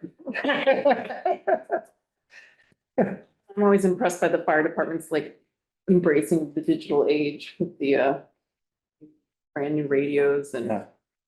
the inspection you experienced was just incredible. Glad you had a good experience with it. The firefighters and the officers that were involved in getting that program, I put a lot of effort into making sure it's done right. That's a Community Connect program. So you can apply for permits, you can do everything online, it's all digitized now. You can give us all the information you want that you may think is pertinent. Right, log into the program and then you basically do a pre-plan for us. So you tell us that you have somebody that may have special needs oxygen, pets in the house, anything that you think that confidentially the fire department would need if they respond to your house is all at our fingertips now. Good. I didn't look yet. Is there a spot for kids who came back to live with you who don't clean the room? Or that- Yeah, that's just down at the bottom. Yeah. So, Oh, boy. That'd be a pretty full page, Yeah, I think. just one. Yes, I absolutely. just want to say thank you publicly for the notification call. You had a lot going on. So that was a big deal. we, during large events, we try to reach out to the head of public safety as well. They just give a heads up that there's something, the mayor gets called and then the chairman of public safety. We can get to the house now, Chair. We call I think it'd be good to also pass it along to the other commissioners. That's a job that we could do, but thank you for that, Yeah. because it's important to, for me personally, if there's I don't want to say catastrophic, but if there's a big event, I'd like to not hear it through the newspaper or somebody on the street. So thank you. Yeah, we do have a program that will give you automatic or automated messages that anybody on public safety could be set up for. Careful what you wish for, because there's some, we can fine tune it down, but you'll get more messages because it's set up as what we call a second alarm. And once the second alarm is struck, then you would get the message, but you're not going to get where it is or what's going on. It's just, hey, something's going on. It's primarily for the firefighters to say, something's going on in town. You need to come back to the firehouse. I got your dog is today. I don't want to talk about it in detail because it's not on the agenda, but at some point I would like to talk about the working group and having Public Safety Commission understand that a little bit better. Sure. Who's on the working group? I'm sure Public Safety Commissioners are interested in listening in or maybe being a part of it. But I think that, it's something that we should probably talk about. And, like I said, we can't go into it in a lot of detail tonight. It's not on the agenda, but I just wanted to throw that out there. Yeah. I'll speak for the fire side of it. The first initial meetings have been, just police and fire and dispatch. And it's been done that for a reason, because we're really stripping the onion back Mhm. and getting right down to the core of, hey, listen, we know we have some shortcomings. We're working on the shortcomings, and most of it is just simple things like communication, stuff like that. As it evolves, absolutely, I don't think that would be a problem. Okay, thank you. Very important topic. I think everybody in this room would agree to that. When we get into the new building, the training room is also our new emergency operations center. And it is going to be set up state of the art with multiple monitors and computers and arrangements for when we open a EOC. Is my intent as the emergency management director for the city is to spin up the emergency management group again, where we'll have a place to meet. We can set up our command post and everything. So that will be coming as soon as we get into the new builds. As you remember, we did it for what, 4 or 5 months? Yep, We absolutely. ran a command post for an operations center for 4 or 5 months in 2020. So we got good practice at it. Yeah, very good practice. Yep. We all did. So Thank you, Chief. thank you all for your time. I appreciate it. All right, we have a few more items. We will move on to Commissioner Illinois has some information he wants to share with us about co-response. Thank you. You guys don't have to read anything I give you. Why give it time? So this is an article that research, and that can be a little heavy. It's one of the shorter ones that assesses impact of co-response teams in police departments across the country. Mayor, if you want a copy of this, you're welcome. And I know we're talking about it, and to the practitioners in the room, I know we're doing this. So please don't think that I'm trying to reinvent a wheel here. But in my earlier remarks, I was talking about the fact, and the now chair and I have talked, I think, over the past year about, re-envisioning the Public Safety Commission. What are we supposed to be? What are we supposed to do? And I think that it's clear that at least the charter, maybe not specifically, but implies that it should be important to us and important for us to be up to date in our own way on whatever research is happening with respect to the delivery of public safety services, criminal justice administration, and so on and so forth.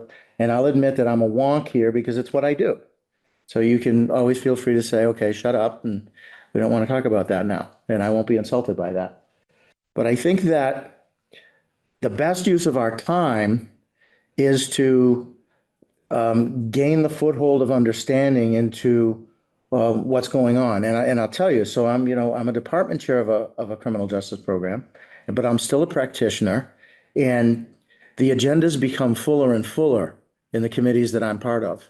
Our next statewide criminal justice educators committee that comprises 15 community colleges is filled with issues relating to how we train the police, how we educate or don't educate the police, what models are going to work toward the monolithic issue that is criminal justice in the United States.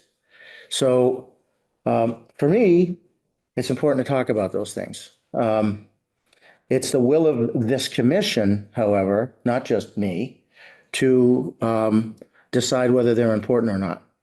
So, David and I have been talking, Commissioner Mosco-Ortolo and I were talking recently about co-response, and we do co-response. So I thought when I came across this in doing some other research on another thing I'm working on, I thought it would be nice to share it with all of you. I'm not going to come in with War and Peace and say, hey, look, I'm excited reading this, so will you read it. But So I hope I'm on the right track, and if I'm not on the right track, you can say, well, don't give us stuff. And the other thing that I want to do, and I want to say welcome to the mayor. I haven't spoken to you for a long time. And I think that the mayor, obviously, as the chief executive of this community, I was on that same charter commission too, that we created that form of government. And I was the only selectman that was for it. And so putting my money where my mouth is 20 some odd years later, I'm excited about the possibilities that happen when a chief executive gets to share visioning with boards and commissions and committees that make up the whole of what is our community. What I was really touched by when I got a phone call from Chief Strahan is two things. I hadn't heard from anyone, but I knew that something bad happened down the road. And when he took the time to call, we spent about 10 minutes on the phone.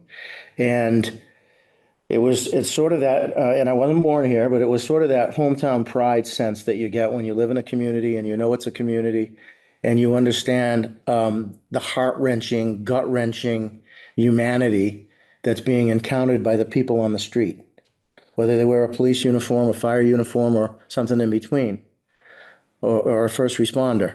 It's an awful thing. And not to minimize things that happen in cities, but people tend to know more people in a small community.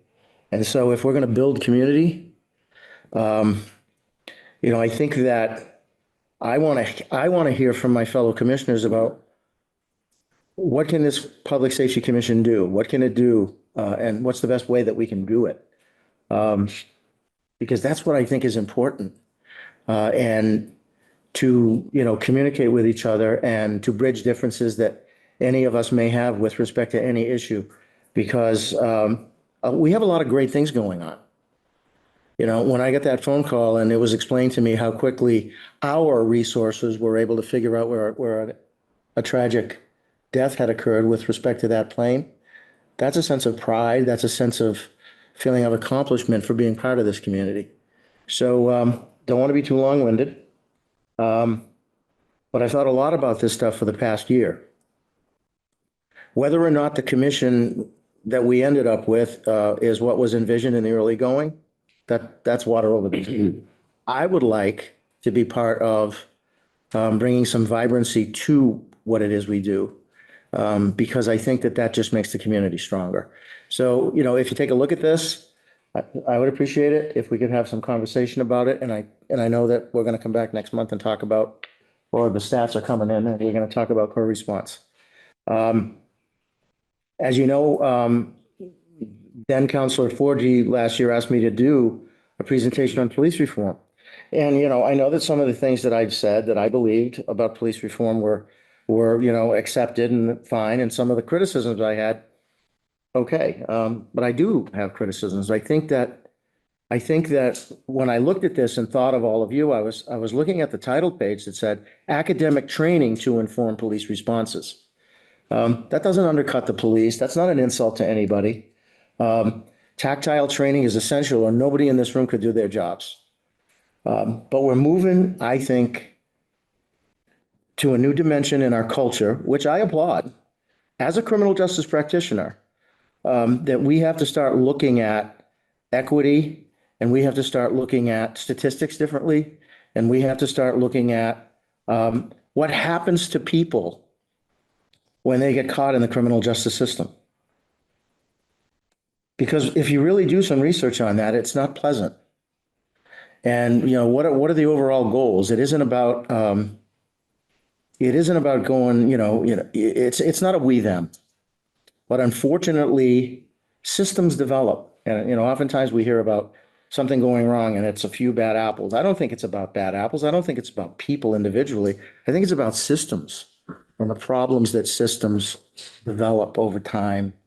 So, and I apologize for the long-winded remarks. It's a long time coming. I had to make a decision. We were doing reorg. And I was honest with you about accepting vice chair and where I'd like to go as a commissioner. And I don't believe that there's an I in team. So I want to be one of, how many of us are there? 5 vibrant commissioners working together and maybe sometimes thinking outside of the box. I don't always want to be the recipient of a report. I want to be more proactive than that. And I'm not suggesting I want to do anybody's job either. I know how careful to choose my words in a small community, particularly where people do get concerned about those things. I'm excited that we have prospects in America to do better than we've been doing. And so I try not to watch the news unless I have to. There's a better way, there's a better approach. That doesn't mean the current approach is a bad approach. And I think people go right to that. Well, what are you talking about? We already do that. I think it's a building block process. So that's why I started by taking a small piece of research that I thought was really informative, that you might enjoy. I mean, I don't know how much enjoyment you might get, Ed. Maybe it'll be better than doing the minutes. As long as I don't have to rewrite them. So that's all I wanted to share tonight, and hopefully we can come back in a month and there's maybe something here that we can start to talk about. Thank you, Commissioner. Thank you. Any comments? I'm gonna say something. Well, I'm glad that you brought this because I've been coming here for 7 months. I've been sitting right up there at the beginning and then here. And I'm looking at this updates and, like kind of rubber stamping type of thing. Right. And I'm also looking at the fact that we were working towards police reform. And that was one of the first meetings that I attended. And I'm going, how about reforming us? Having specific goals, how to change things how do we gain the public confidence? Mhm. Because that is very important because, I don't want to hear, oh, you're in the Public Safety Commission. Well, what do they do? Exactly. They're always just rubber stamping. So I'm happy to hear that that's the direction that, that you're thinking about. And I know that David, Commissioner Muscatel is also thinking on that. So thank you for sharing that. And I will read that whole thing. Thank you. I'll call you. Any other comments? As long as it's not a test at the end. We threw the test out. Recognize the mayor. I just wanted to say thank you. I just going around and meeting the fire chiefs, police chief, I mentioned about the emergency preparedness. And here it is, January 24th, and Chief Strain brought that, everybody said like you started that right away. I was like, I wanted that to start in January, and he got right going on it, and chiefs met with dispatch. I just was amazed sitting here how fast and wonderful that happened. So thank you. Thank you, Mayor. Thank you, Mayor. If there's no other questions for David, I'm gonna move into the second item, and these are linked. A member of the public sent me information about a program that's taking place in Amherst called CRESS. I think many people in the room probably know about it. But if not, it's a program that Amherst has adopted, where folks go out and they're really essentially doing what we're doing with co-responders. This is why I'm asking the department for our co-responder information, because I am along the same lines as a commissioner in Illinois. We can't afford not to learn new things. We can't afford to say, oh, that program might work or it's expensive. We really need to look at everything. And I reached out to the folks, the leadership team there. The police chief, the fire chief is on the leadership team. A sergeant from the police department is on the leadership team. Somebody from the diversity group is on the leadership team. They were more than welcome to meet with me. It's not just me. They can meet with other people can come. I'm just bringing the initial information back to Greenfield. But I think that it's really important. And I do apologize for folks because I was supposed to meet with them this week and I had some family emergencies and I had to cancel and I reset our initial meeting for next week. So I do apologize that I don't have information to bring back to the table. So I will bring information back at the next meeting and distribute it before the meeting. But I think that if we're going to grow and we're gonna move forward. You know, it might not work for us, this program that they're doing. It might be too expensive, it might not fit Greenfield, but it doesn't hurt to learn. It doesn't hurt to bring the information back. And, you know, they're spending a lot of money on this program. So let's see what they're doing. You know, let them spend the money and we'll look at it and say, some of this stuff works and some of it doesn't work. Or maybe it all works.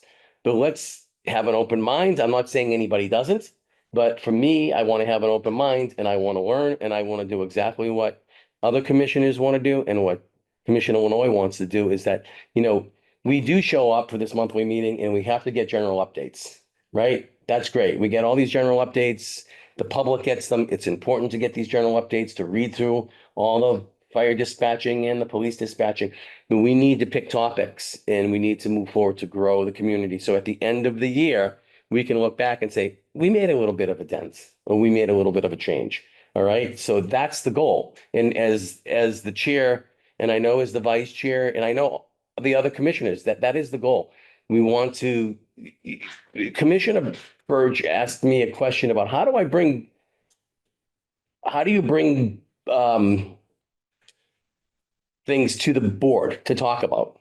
Well, you're a commissioner. You just let the chair know.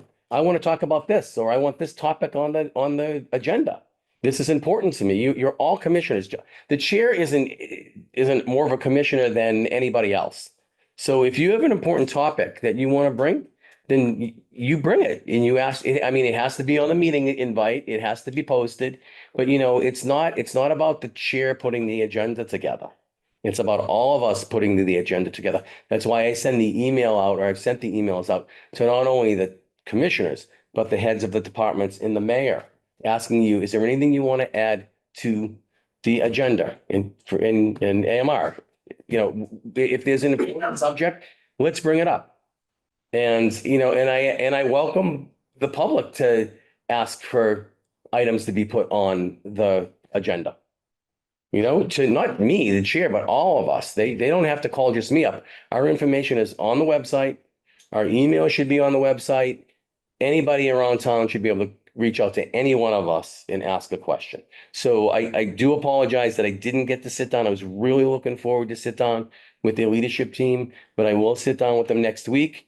And if we want to have additional meetings with them, then any other folks can be invited. It was just the initial meeting.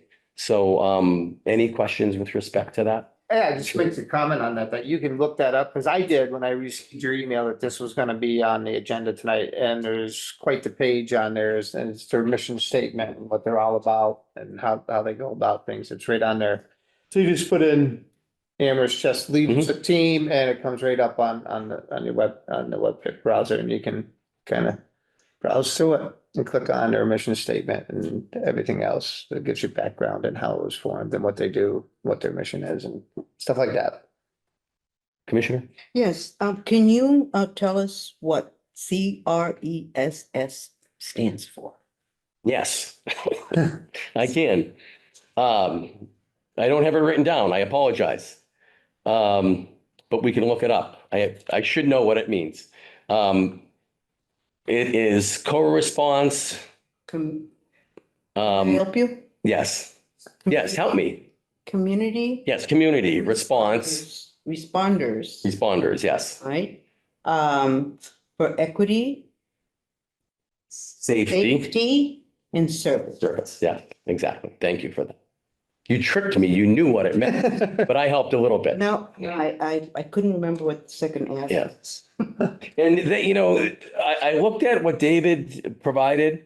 I look at I look at what, you know, the police department is doing, deputy chief and his team, you know, and, you know, a lot of this stuff cross matches, you know, mental health and, you know, behavioral health. You know, a lot of this stuff cross matches. So it's not like we want to, you know, we do want to bring new stuff to the table, but let's see how the other people are dealing with it for the good, bad, or whatever, and bring it back to the table and have the discussion with the police and fire department and see what's working and what's not working. That's, I mean, I'm sure things are not, you know, I before I go meet people, I do research. They've had their ups and downs with this program, and it hasn't been perfect. You can go online and you can see what their ups and downs are. No program is perfect, but I'm sure they're doing a lot of good. And we just want to gather the information and bring it back for the discussion. All right. I will invite, oh yes, I recognize the police chief, fire chief. I never want to correct my boss in public, but I do want to say that thank you very much for saying about the group that was put together. I would love to take credit for that, but the reality is that the lieutenant that's sitting back there for the police department and the Captain Cooley on the fire department were really the ones that spearheaded that. It's wonderful. Yeah, those gentlemen are the ones that did that, so. We thank you, Lieutenant. Thank you. Good work. All good work. All right, we have one more topic. We're going to invite the deputy up to the table. He wanted us to review the response to aggression policy. So I think it was handed out. I think folks read it. I don't know exactly what direction. Are you just looking for comment from us? Is that comments or, we could spend hours going back and forth with this process. I mean, I wrote down a lot.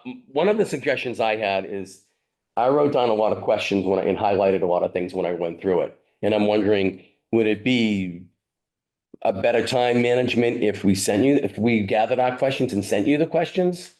Or do you want to discuss if we have questions and go through this? What do you think your intent is for us to review this? My intent is for the community to know how we respond to resistance and education. Before he leaves, I want to acknowledge that the president of the council has been here and came to a public safety meeting, and as well as the mayor, and that is very impressive to know that they're paying attention to what we're doing. Yes. So.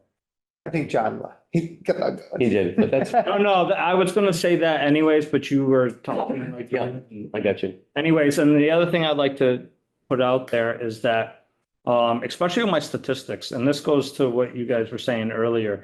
I give you the raw data, but I don't tell you how to interpret that data. That's up to you. I interpret it one way. The mayor may interpret it a different way, and you may interpret it a third way. And the same thing with our policies. And I know he mentioned earlier he doesn't want to become a policy approval commission, and I'd appreciate that for your sake, because we have about somewhere between 300 and 500 different policies. So if we were to go over every policy, you wouldn't see this one for another 20 years by the time we came around to it. So I kind of cherry pick every once in a while a policy that we've been working on that we feel is important for the community to know about. And there's a lot of questions about this used to be referred to as a use of force policy. We don't like to utilize the term use of force because that puts the onus on the officer. And really what the officer is doing is responding to somebody else, their resistance or aggression. So that we retitled it. We're one of the first agencies in Massachusetts to retitle this. We did so because we feel that, it's a better explanation of what we're doing out there. And again, with the CREST program, before I get started, I just want to let you know that with the CREST program, I just want to let you know that we're aware of the CREST program and the program in Northampton and Cahoots. And we, as a public safety professional, it's my job to be ahead of that. So we researched it. I've been involved in watching the CREST program, talking to the Amherst Police Department and the leader of CREST for the last 2 years since its inception. And I've been watching it since its inception. So I'm glad that you guys are going to be talking about this and having that conversation, because it's a conversation that we feel needs to be made as well. So anyways, to start that, the policy, really, I put it out for you, and I don't want to tell you how to think about it. If you have any questions, I'd be more than happy to answer the questions. The problem with answering questions via email is that sometimes you lose the essence of that question. So I would rather put something out. As you can see, the policy is over 60 pages for just this one policy. Police departments, especially our police department, is policy driven. This policy actually replaced three different policies that we had in our department. It replaced the old use of force policy. It replaced the taser policy. For the kinetic weapon policy, and there was another policy. It all wrapped it up into one policy to make it clearer to the officers when they can use what levels of force that they're going to be using when they overcome resistance and aggression. So, and rather than try and have the officers think about 3 or 4 different policies, it's fluid. So we want to talk about one policy. So we brought it out into one policy. I would say, the problem with me is that I like to read and I take a lot of notes. So I could ask you 100 questions on this. And I think that probably the commissioners would want me to put my sock in my mouth. Right. Yeah, yeah. So, but what I do want to say though is, when I got to the section that said encounters with minors, emotionally disturbed, mentally ill, and physically disturbed persons. Mhm. All right. It would be easier if you told me the page because It starts on page 9. So this, I know that this is I'm sure there's other policies that involve this, Mhm. I would hope, right? Yes.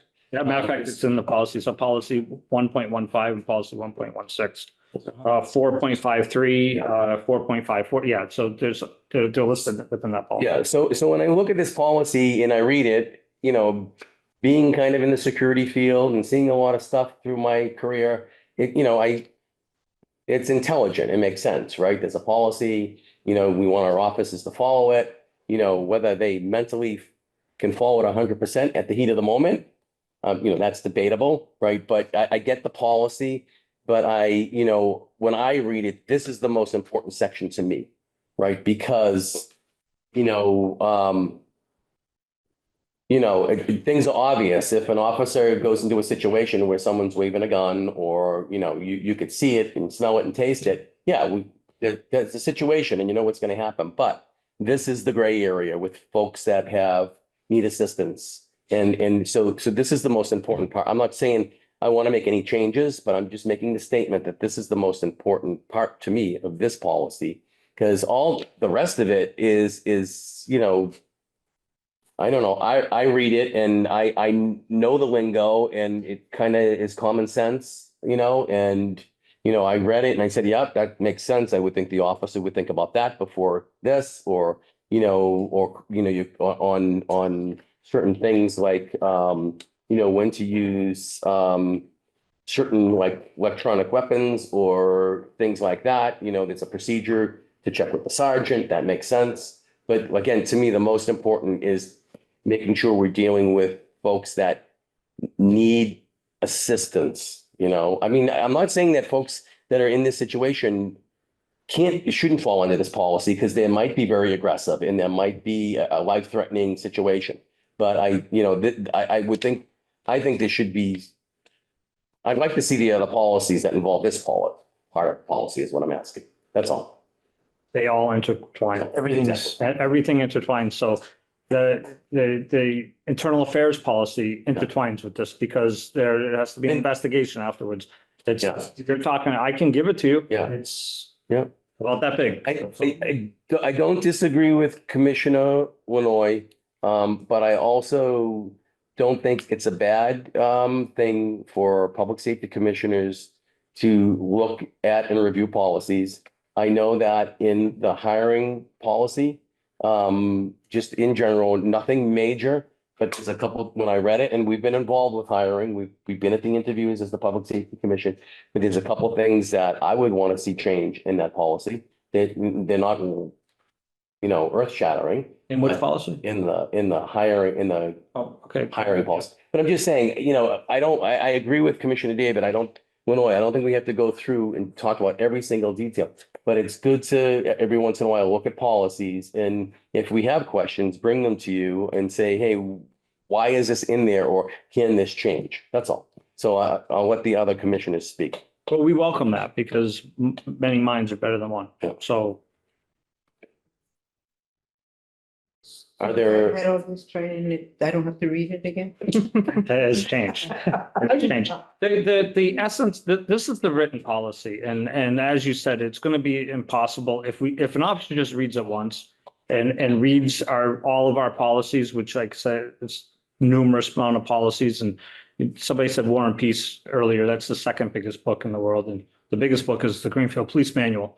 So, and I'm not kidding about that. It's volume. I've seen it. So if an officer just reads it, they're never going to retain it. It's not about reading the policy. It's about training. It's about doing these, the sergeants talking to the officers, about what's coming up, looking at doing a critical incident debriefing of what happened with incidences and looking at how we can improve for later, integrating training, and they're coming up with virtual training now. We had a firearms training where there was more of a virtual type of training where we were in a shoot trailer and we had a video up and the officers actually got to watch a video and shoot their guns at the same time and to make those decisions. And and I know you didn't mention it, but you can see how fast those decisions have to be made. So it's all about the training of these policies, and the use of force training is never ending in the Greenfield Police Department. So we talk about it all the time. We practice it all the time. Anytime that you have a high liability, a high risk, low, it's not at the tip of my tongue, low incidence, high risk situations you want to train on. Something that you don't do a lot, but it comes with a lot of liability when you do. And use of force is that. In response to the critical incident is where a lot of officers get sued. So we have to do a lot of training in that area. comments? Yeah, thank you. I don't mind receiving these. Mhm. I believe that if we read through them and we have questions, I think it's better vetted if we forward you the question, because if we gathered all of our questions together and sent them as one group, then it's a quorum, then we're in trouble. But as individually, we can do that. And then if we think that it's something that we've heard from the public and we're asking you that question in pertaining to this policy or procedures, then we could bring it forth in a meeting and have it put on the agenda that we're gonna ask questions on it. Yeah, I don't mind getting them, when I don't have, when I don't have an afternoon with nothing to do, Deputy. I read your emails because I know it's gonna take 6 hours to get through it, but no, I don't mind getting them. I think that a well-informed panel is a good informed panel. We don't all have the luxury that you have. I mean, you were my son's criminal justice, or my nephew's criminal justice teacher. So, for years, you've been doing it for years. I've been doing firefighting for years. So, I may understand a lot of things that we did for policies and procedures, but I don't understand everything that the police department did because we never. When we were head. It was a rumor. That was a rumor, yeah. Yeah. But I think it's good information. And I think that if we had questions on it, that we could, that we should forward them to you, and maybe if we had to bring them back. So just to let you know about the amount of policy and procedures is that we even have policy and procedures on how to park your car. So we drill all the way down and, so I don't mind policy and procedures, but I think it would be maybe better if you guys asked, if you had a question. We have a hiring, there's going to be a hiring. Can we see that policy? And I think that would be better than me. I mean, there's some that I'm cherry picking. This one we're redesigning. So this was obvious that maybe we should talk to the community about this. The other thing is that I'm a true believer in that the community should have access to all of our policy and procedures. And I'm working with our policy and procedure software to make a community portal. So the community can go into our policy and procedures. The problem, a lot of departments put them on websites. The problem with putting them on websites is that they're ever changing. And that if you put something on a website, and I've checked this one that I have in front of you is already outdated because the state has changed their firearms training guidelines, and I have to update that. So they're ever changing. When we put them on a website, to try to get them to stay up to date is very difficult. So I'm actually asking and helping design public portal in our policies. So the public can have discussions about it, because I do think it's important. I What will. are our police officers doing? And I also think going back to the training that's attached to these policies, I think that the commission would, for me, I prefer to see the link between the training you're doing in the policy as opposed to reading the policy. I mean, we're an accredited police department. You know, we can look at the policy and give recommendations or ask questions, but I want to see more of, okay, so what are the, you know, yeah, like you said, great. Our officers are going to get 100 pages and they're going to go read this and read it again. But I went to the firearms training and I participated in the firearms training and I was in the trailer. You And had to make those decisions. and I had to make these quick decisions on what I was going to do, whether I'm going to, you know, cover my partner, use a taser, pull out my handgun, you know, take a shot. And when I left there, I did pretty good, but I probably had about, you know, $5 million worth of liability at the town. Yeah, I made you mistakes. shot somebody in this sense. But you Can can joke about it, I but jump in? Can I jump in here real quick? Can I jump in here real quick? who is speaking? Bill, thank you for doing a great job. I'm sorry, Chief Haig, am I not back Oh, go on there? ahead. I keep Go getting ahead, bounced Chief. out, so Go I ahead. apologize.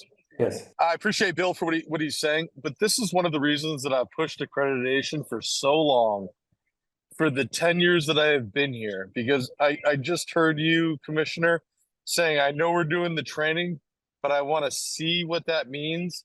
That's what accreditation does. It forces you to prove what you're saying. It forces you to demonstrate that you're following the policies, the procedures, and the training pieces that are in place. This is where I don't like where I hear it's voluntary. You're right, it is voluntary. Kind of. As Post says, everybody should get certified. We're beyond certification. We're accredited. This is where we can prove things to the people that are asking us. And that's why it's so important to continue to fund the training and to do the training, so we can prove to you that we're actually doing what we say. And that's why it was so important. And DC Gordon was instrumental in this. He was on me from the day I came here in 2013, because it had been talked about since 2002 about becoming accredited. And we are. So I appreciate that question, Chair. That's why we want to continue to do what we're doing. So when people ask, we can pull something out of a file and say, here's the proof. And it's not a proof from 10 years ago. You know, as we know, accreditation's every 3 years right now, but the new software that's coming, the new procedure, they're going to be able to backdoor in and make sure that we're doing it consistently, as opposed to holding off 3 years and this scurrying to try to get it done. So I appreciate the question. Sorry, I've been trying to interject, but I've been getting kicked off. So I apologize for not seeing that you were trying to speak, Chief. And I think that's the same point that I have, is that I think the commission would prefer to be updated on how's training going. You know, have Lieutenant come to the meeting and tell us the training that I participated in. This is what our officers do, you know? Instead of reading this, you know, I'd rather have officers show up, you know, sergeants, lieutenants, and say, this is the training I'm doing with my folks. We want the public to know about this. This is important. That goes far beyond reading 150 pages. So that's what I would like to see. Yeah, the training is the proof in the pudding, right? I get it. So, but in order to establish the trainings, we have to have policies. No, I know you have to have policies, but it would be good to hear, like, you know, how the policies are actually taking place and what training is taking place for the public to know. Yeah, we're following all these policies, but this is actually what we're doing in real life. Right. If, you know, folks are being trained with video, they have to make 2-second decisions, life or death. That's more interesting and more appealing to the public to know that we're training our folks. Right, and law enforcement is going towards a virtual training, headset training, so you can actually immerse yourself into different scenarios, and you get a lot more bang for your buck when you do that type of training. Okay. Because you actually have to make those decisions and walk and talk, you know, what you're doing. And we can see those mistakes before we make them, you know, because there's always problems in weight. So we're always looking for problems in weight and trying to solve them before they become, you know, before they're not in weight anymore. All right, so I would say, are you okay with if commissioners review the policy, send you questions individually if they have individual questions? I do, but I also, and I go back to it, it belongs in the public setting.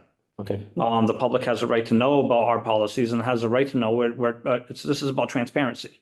And we're writing, I already feel bad that I emailed you the policy, but your audience doesn't have it, you know? And, you know, we're trying to fix that, but while we're trying to fix that, I think some of this discussion should be made in a public forum where people are understanding what do officers do when they're faced with a resistance or an aggressive person. There's a lot of aggression just going on especially since COVID. I'm not blaming COVID, but all of a sudden I go to a store and I see a sign, you know, please don't be aggressive to our cashier. Well, you take that and you put it onto law enforcement, and every single time all of you have somebody that's aggression, it comes to us, right? So, you know, that it's a big part of our job. And like I said, I'm hesitant to, I'll answer any questions anytime, but I really do believe that this belongs in a public forum and in a public discussion. Okay. More heads are better than one, 18,000 better than 5. I have a question. Can you touch upon I'm sorry. Oh, no, I'm sorry. I apologize. Go ahead, Commissioner. No, do you want to speak, Chief? Go ahead. I don't want to jump over the commissioner. I think she was going to react. No, I had my back to Bill. to you, so go ahead. I just wanted to say the other thing that we have done since the beginning of accreditation was we've invited commissioners to come in. I believe, Bill, correct me if I'm wrong, but we invited counselors the first time we were being accredited to come in on one of the days to see what it actually was to be accredited. Because that final day, or 3 days, but the final one is pretty intense, and it's pretty crazy to see what everybody is doing in there to make sure things get finalized. And most of the time on that final day, they're not finalized. And then you have 3 days to make sure you fix the fixes that have to be done. But we invited people in, and I am more than willing to do that. I think we did it the last time as well. We just didn't have any responses, but I think we would do that again. And correct me if I'm wrong, DC, but isn't that the way we've done it the last 2 times? No, we have to as part of accreditation. When is this happening again?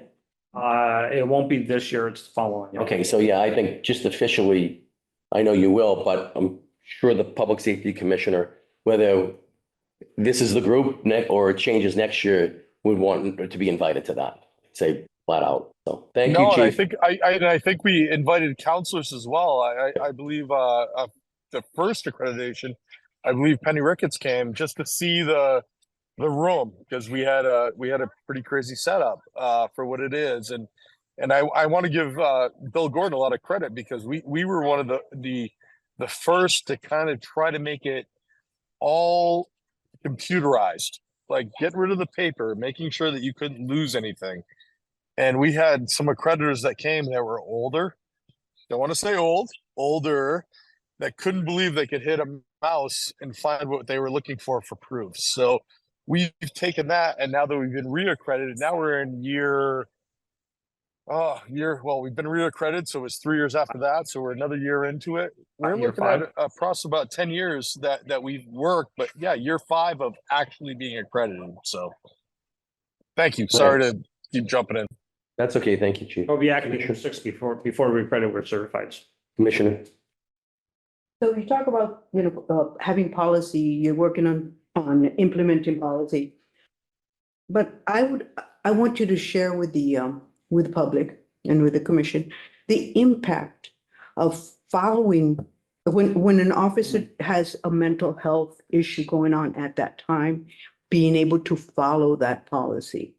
Because I've had, a lot of training, and I remember incidents where I would go back and say, oh my gosh, I know I should have done this, but because I was, whatever was going on at that time, it's, it, you know what I'm trying to But you're say? a police officer, so we all have that in our brains for the rest of our lives.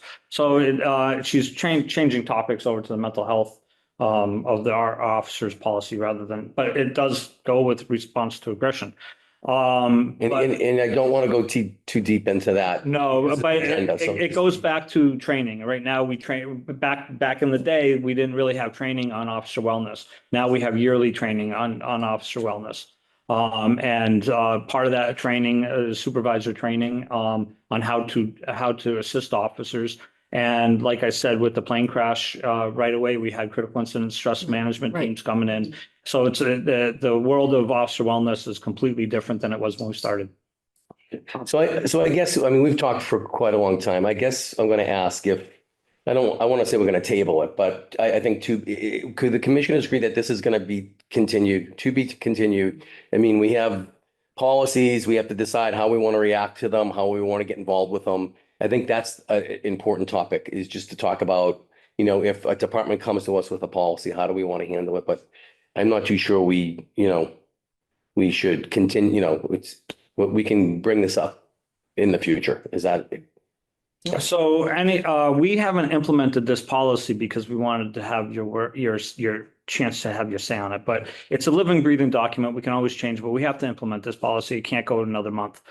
This is the stuff in there is too important. Like I said, it already needs to be updated because the changes and post reform and police reform is all in that policy. And you'll see stuff about chokeholds that's within directly from the post stuff. So that updated policy needs to move on. So if anybody has any, like, hold on, it can't be implemented, I need to know that now, because next week we'll enact that policy. However, saying that, if we table it and you discuss it later on, we can always edit policies. I have a very easy editor set policy software, and policies are forever being edited and altered. So, but we do have to move forward.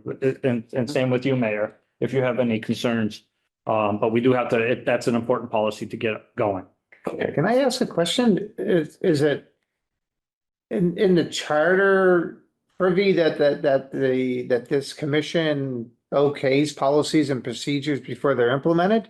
No, that goes with the chief of police, but he wanted you to, because. Okay, so we should, so my point on this is that we shouldn't, as a commission, be holding up important policies and procedures from Right. going into enactment for the department. Right. That they should, if you feel that we should review them, and they can always, as these are living and breathing documents, these can always be changed. Right.